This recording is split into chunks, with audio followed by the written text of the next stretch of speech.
Welcome, everybody, to the Synapse Philosophy Group. We're in Stevenson's textbook in the senior text on page 238, and we are on principle number 3, the union of intelligence and matter. This is where it all comes together, and this is a pretty good, I like this one, and it's had a lot of discussion over the years. Maybe we can get into a little bit. Anybody have any new news or anything they'd like to clear up from last week or whenever? And I'll take that as a no. So I'll start off and I'll read this, okay? Article 311, principle number 3, the union of intelligence and matter. Life is necessarily the union of intelligence and matter. Without intelligence, matter could not even exist. Without matter, intelligence could not be expressed. We are never aware of motion unless we perceive matter moving.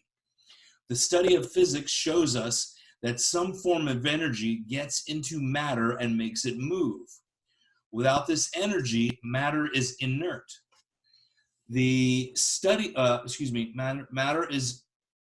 Energy must have an origin.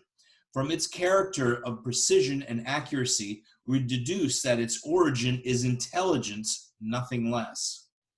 These facts from which we derive our conclusions are axioms, can be perceived everywhere. Our recognition of the intelligence of life or of motion in matter depends upon our ability to recognize law. All right, that's principle number 3. And we've got Marina. Okay. What do you feel about that, intelligence and matter? Principle number 3. Hi, Marina, welcome.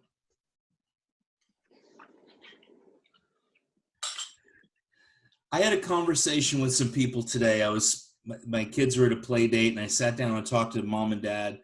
And we were talking about something that's so obvious to a chiropractor, is that we are not working even with the flesh of the body. We're not working with the educated portion. We're working with that spiritual intelligence, the innate intelligence. And when we talk about the innate is the animator, but it's also the creator, the recreator, it's the waste disposal unit, it's the emotional system, and that is the intelligence in matter. So I was just having a conversation about this, and for them at the beginning, it seemed a little foreign to them, but then it made so much sense. A lot of chiropractors have trouble with number 3 somehow. I don't understand why.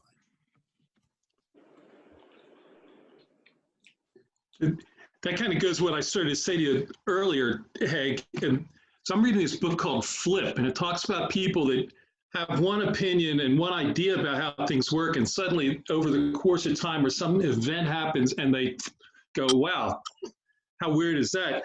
And so this guy is a neurologist, and he says, one of the things he says is, at its core, this materialism intentionally ignores what I believe is the fundamental of all existence, the nature of consciousness.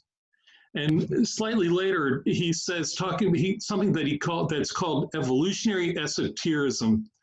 And he says, as modern spiritualities that draw on models of modern science, but cannot be fitted into either traditional religious or conventional scientific paradigms. So, and I think that's where we live in chiropractic. We're living at that crux between spirituality and scientism, where we want validation for the spirituality things that what we understand, but they're not always there. Those two things intertwine, but they don't always overlap. And that's one of the troubles we have explaining what we do to people. And I've said this before, but the triune, to me, to realize that in 2012 at the collider in Europe, they found the Higgs boson particle, which they affectionately call the God particle. And it's the God particle because it goes back and forth between a state of matter and being force. And it goes back and forth. And so how does something transition between matter and force if there's not an intelligence involved to allow that to happen? So that it's the Higgs boson particle is a validation of the triune that we hold as our third principle, that matter, force, and intelligence are a triunity, and that are the triunity of existence. I rest my case. Well, I mean, that's a very good case. Anybody have anything else or like to add to that, or like clarity? Well, you know, Tesla said way back that once we start to study that non-material intelligence, it will advance our civilization and our science in a quantum leap. I don't have the exact quote, but that was the essence of it. He was ahead of his time, as is chiropractic. Yeah. And these guys were too, really. I think Pasquale used to say that all the time. Didi was ahead of his time. He was ahead of his time, but now we're catching up to him. And I think it's time for all this. Absolutely. He was talking in quantum before our quantum language now is very easy to us in a way. We've used it. The people have invented the language. Didi was just trying to say things where the language didn't exist yet. Yeah, and you know what you're talking about, you think about how much energy it took for them to have validation for a theory that they had mathematically. Amazing amounts of energy and amazing amounts of math, of intelligence to try and think of that. So, you know, just truly mind-boggling, really. Yeah, it is. Is it worth it? I don't know. Well, if for no other reason than it validates something that we've been saying that people have a hard time grasping, I'm down with it. Absolutely. Absolutely. Did all the scientists run to chiropractors? That would be really cool, because we haven't educated them well enough on that yet. You know, I live on the Space Coast. I have engineers of every sort, from wind, mechanical, hydrodynamics, all of it. And, you know, I explain a little bit of chiropractic to it. They're like, oh my gosh, no one's ever said that to me. In a scientific, put it in their terms, right? So we have a big job to do. Hi, Marina. Good to see you. Hi. But I think that Chris Kent talks about, I think he was doing some MRI study with, and with, and Donnie Epstein was involved, and they were doing brain scans and then adjusting people and then doing scans and seeing changes on the scans that they were doing. And he said they did a couple of these scans, and the doctors in the room were jumping on the table to be adjusted like fish jumping out of the water. They were like, they could see the dramatic things that they were seeing, and they were like, holy crap, give me some of that. Yeah. Marina, did you have something? You unmuted a minute ago. Yeah, and it's so sad to see chiropractors like that. They limit themselves by being so mechanicist, and I see that a lot in Brazil. We don't have almost anyone looking for the vitalistic version of chiropractic, and they could give so much more, and they don't, and their ego is up high because of that. Well, it's not much different in the U.S. No. It's just that we have these groups. We've been doing this part for a long time. Not necessarily just this group, but in the old days, these guys, they met together and broke it down, you know. Sigafus, Reggie, Arno, Pasquale, they all met together in Pennsylvania.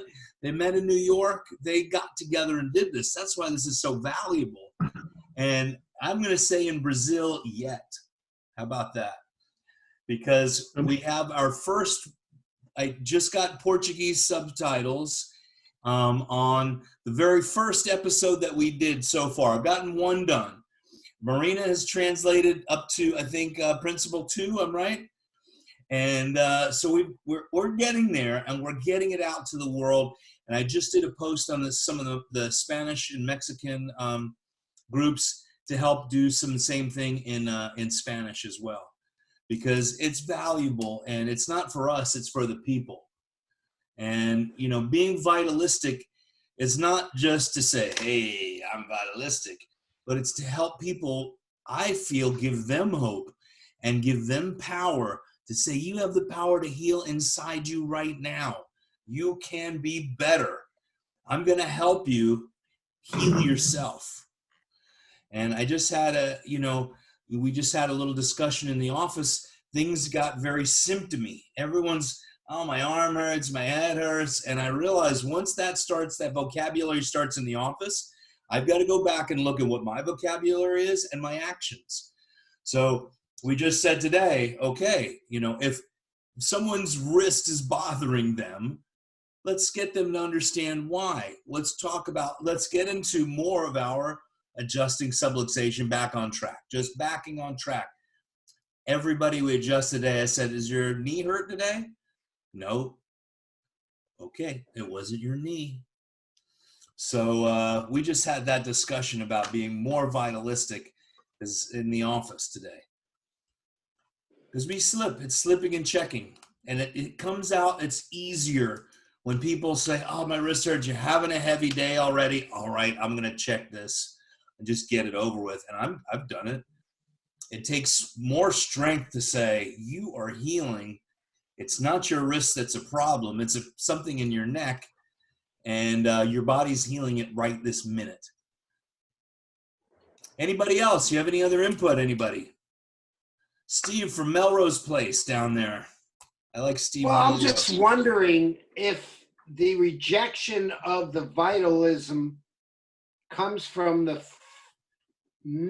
identification with the body as all there is, and that anything that goes beyond that is frightening or threatening. Why is it so threatening? I'm just wondering. It's a question.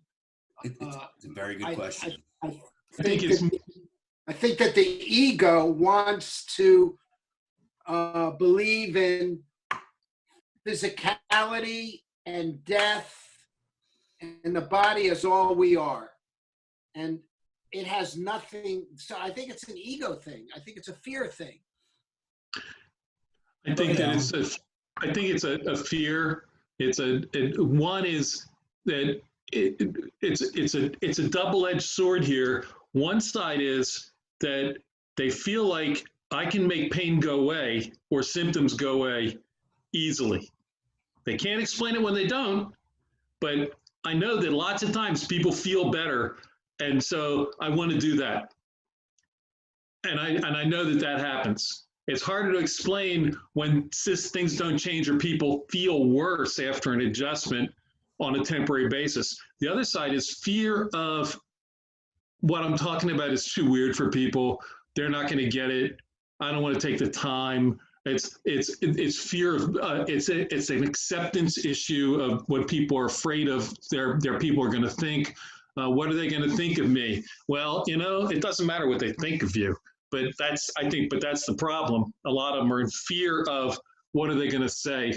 Are they going to come back if I talk weird to them about this stuff? There's also the obvious outcome. You get paid for the diagnosing and the treatment and the outcome assessment of improved, for example, range of motion. You don't get insurance payment for greater expression of love. Yeah. Wouldn't that be great? You know, sign me up for that. We should really pay for. Absolutely. Exactly. But yeah, and if you can educate them, that's what they'll come in for after the pain goes away. And that's what they don't. That's the people that don't educate and are afraid, never learn that part. They're always afraid they're never going to come back, but they're ready to have them come back until the pain goes away and come back when they hurt again. But they don't realize that they could help them do something even more, and people would come back forever and bring their kids. I'm going to pose a question. Is vitalism, is being vitalistic a synonym of spiritual or related to in any way? Because that's where I think people have the hiccup. That, you know, and I'm sure there's plenty of people at the ACA that go to church on Sundays and go to synagogues and everything else, but not bringing the spirituality into what they do every day. Don't relate it to what they do. Yeah. So, no, you know, BJ, I think BJ, religious person. Let's Dwayne go. Dwayne, go ahead. You can be a mechanistic religious person. You can do religion mechanistically. It's a paradigm. It's a worldview that you frame everything in. Okay. Vitalism means there's something more there than just the parts or the sum of the parts. That doesn't necessarily mean a religious undertone. It means that we just haven't found it all yet. So I don't think they're necessarily the same or connected, even though they appear to be. That's a good answer. I like that. Absolutely. Steve, go ahead. I didn't mean to interrupt you. Well, when BJ said, make religion your business and make business your religion, I think what he was talking about is vitalism and spirituality. I tend to disagree, Steve. I think he was talking about the actual practice of chiropractic. He was trying to get the profession built. He's like, if you do business of chiropractic like you did your religion, we'll be okay. That's my take. That is exactly from D.D. Palmer, 1914, chapter 1, The Moral and Religious Duty of Chiropractor. That's what D.D. was saying 100% is get your act together and take care of the people as if it was your religion. People skewed that, and you know that. But yeah, thanks for that, Dwayne. Excellent. Go ahead. The other thing I want to go back just a little bit on, if I may. We're talking about people not understanding us, people being afraid of people not understanding us. Reggie would talk for 2 to 4 hours to a crowded room full of lay people, uneducated patients, clients, members. If he could talk like he talked for 2 hours, I don't think it's an understanding thing. I think it's we're lazy, we're scared. We need to zip up our pants and pull up our panties and actually just get it done. And I want to commend you, John Haig. This is one way we do this: is talk about the foundation, the stones of the foundation, and actually get it into the cultures. Thank you very much. I have a question, Dwayne. Do you feel that spirituality has no place in chiropractic? Absolutely not. I think Principle 1 assumes that anybody that would dare practice chiropractic has spirituality of some sort of another. Oh, good. It assumes it and predicates everything upon it. So I'm saying, yes, you must have some sort of spiritual understanding, but I think in my estimation and in my personal opinion, principle number 1 allows all beliefs to practice chiropractic. Correct. I'm going to go back and just read principle 1, okay? The major premise: universal intelligence is in all matter and continually gives to it all its properties and actions. Just as a reference for right now. Yeah, and we talked about that. That was really poignant, Dwayne. Thank you very much. I think that that goes back to that whole thing of fear we were talking about, and that is, unfortunately, and again, this group is not in that category, fortunately for us, but I think a lot of chiropractors today are not learning this stuff. They're not. I mean, I started at Sherman, and I graduated from Life, and I'm honoring my mentor Barge tonight by having a libation while we talk. But I think that part of the issue is that so many are just brought up in that materialistic process at the schools today, that they're not getting that full strength of the value of the principles. When I started at Sherman, my first quarter at 7 o'clock in the morning, Tom Gilardi taught philosophy class. It said something to me that the president of the school was there at 7 o'clock in the morning to teach me philosophy. Yeah. It said, this is important stuff. And that started me on that path, even though I'd read some stuff beforehand, but that was an important message. And I don't think a lot of kids and a lot of adults are in chiropractic today are getting that part. And it's an effort to take that part out. And it is, I've talked to, many people about that exact thing about in schools. And we mentioned it the other day, as a matter of fact. It is a conscious effort. The spiritual part it's harder to make concrete. And you have to think in the esoteric. The triune of life, when we think of the, intelligence, force, and matter, not everybody's talking about spiritual intelligence or universal intelligence. It's one of the reasons why I feel we're really doing this is really we have to talk about the spiritual side. It is just as important. If we're going to talk about innate intelligence in the body and a chiropractor adjusts you so your innate can express itself at its fullest, that's a basic understanding. We've got to understand innate better. We've got to break it down and get a conscious grasp for your own spiritual being, wherever you are in your belief system. We need to have a good grasp on it. And I think that's paramount for a chiropractor. Go ahead, Marina. I think what separates us from physical therapists or medical doctors is the fact that we are vitalists and we are spiritualists. I think you guys also tried adjustments, having chiropractics mechanicists and vitalists, and I think you can notice the difference between them. So I think the mechanicists are not chiropractors. Yep. And now, go ahead, Miguel. Excuse me. Ironically, in my neighborhood, the most popular, the hottest physical therapist right now in that North Miami Shores area, they're called integrative physical therapy or something like that, but they actually teach a lot of the same principles that we're teaching. It's pretty amazing that they're like the most popular, the most active. Like, people seem to really love going there, and it's because they talk about many of these same principles. So it's almost like, and we've talked about it before, we're going in one direction in medicine, and these other professions are trying to come towards us. So and we're afraid of it, and that's, BJ said it too. That's it.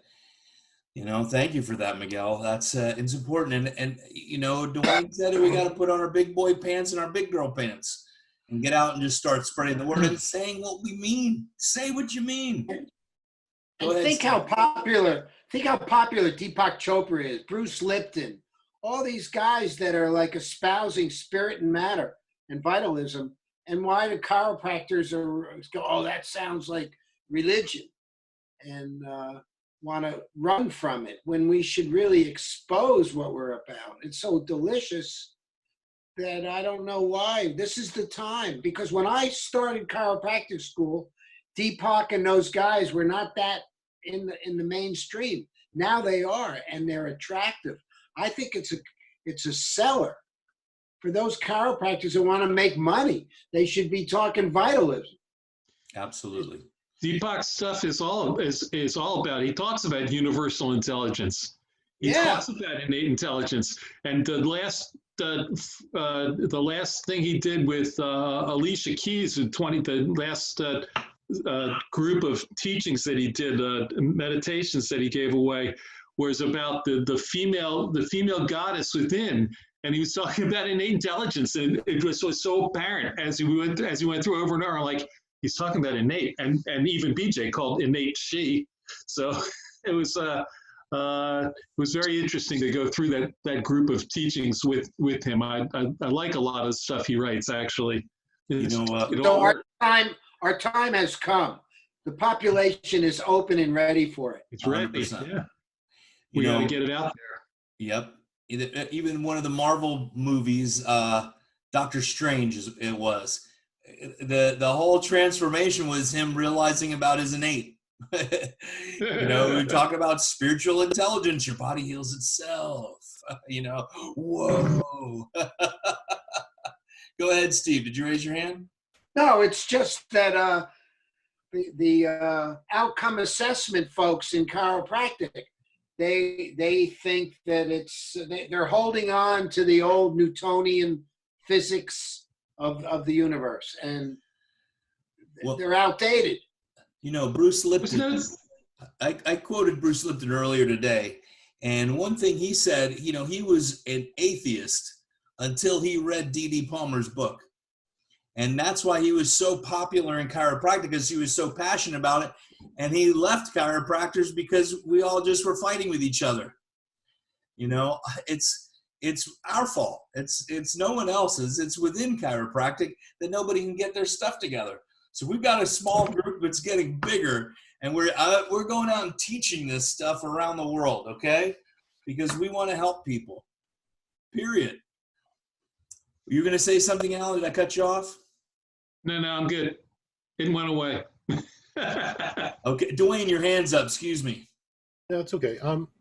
I think it's really sad that the progressives and all of the other healing arts are coming to chiropractic, and the self-proclaimed progressives in our profession are constantly trying to pick up the crumbs of what these other failed professions have tried to do for decades.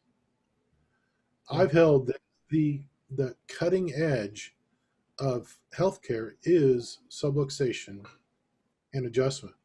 We are the cutting edge of where everybody else is going. And to deny that as part of just fact, we talk about evidence-informed practice. Let's talk about evidence-informed research. Why don't we take what we know about how the body works and let that drive our research to reinforce the fact that we've already had the cutting edge of healthcare, of science. And if you don't believe that, why are all these other professions throwing away these things to come and do what we've said is the right thing all along? That's the big question. And I just got up just a second ago. I was just looking for Speransky's book, The Science and Theory of Medicine, or whatever it is. And basically he proves chiropractic in it. And I sold over 100 and something copies, because I got 2 batches of Speransky's book, because it's so important, because he did his research behind the Iron Curtain, not for pharmaceuticals, but to make healthier Russians, right? And his research is beautiful. Prior to that, he was working with Pavlov in their research study. Nerve tracing, virus transmission through nerve. I mean, the nerves being the vital, I call it God's internet, the tree of life, that system of communication. Speransky did such beautiful, real research, and that it should be in every doctor's hand in a synopsis. There he goes. Oh, am I back yet? So it should be, Speransky should be in every doctor and every chiropractor's hand and read well. I have an outline of it, and it's called Rational Bacteriology. It's not necessarily an outline, but it's done by chiropractors that I've been meaning to do a book review on it, because it's one of those just more of obscure books. Anyway, thank you for that, Dwayne. Yeah, I think Dwayne's on a good track there, and I think that there's not how do I phrase this? clearly. I don't think there's a problem with science and validating things that we do, but to demand that things that we do be validated to make them valid is doesn't work. Because, like we said a minute ago, until 2012, the Higgs boson particle didn't exist to validate the triune, but we, in our heart of hearts, we knew it existed. You can't prove that there's a universal intelligence by any tangible means, but we all know it's there, and all religions accept that fact. But science I like to say science is catching up to chiropractic on a daily basis. We just need to stay out in front, which is what I feel like Dwayne was saying.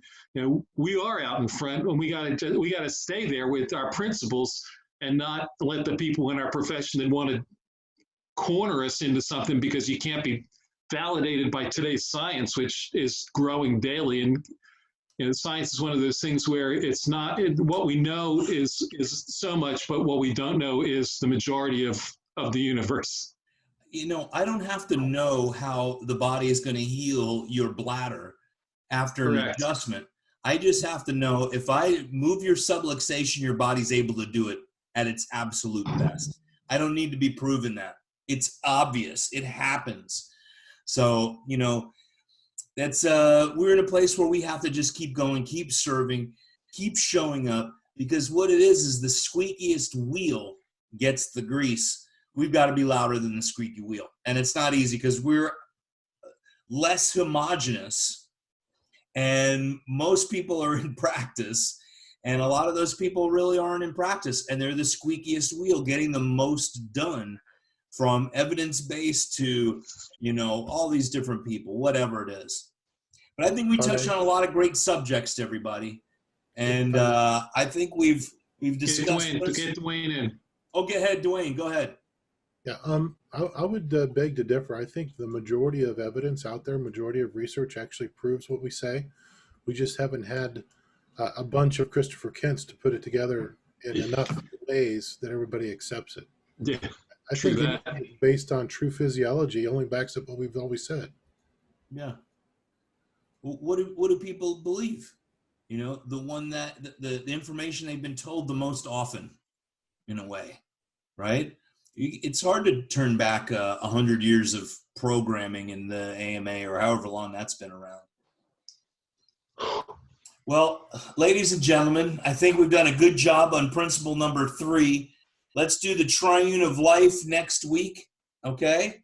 And we'll go from there. We might do 2 next week, all right? Anybody have any last closing bits? Well, I love and appreciate you. I'm really excited to have this group. And just one little plug, July 31st, I'll be in Atlanta with Innate Adjusting. And August 28th is what it is. I'll be in Dallas, Texas for Innate Adjusting. So if anybody wants to join in, join me. And I'll see you guys next week, okay? Thank you. Innate bless you. God bless you. I love and appreciate you. Have a great night.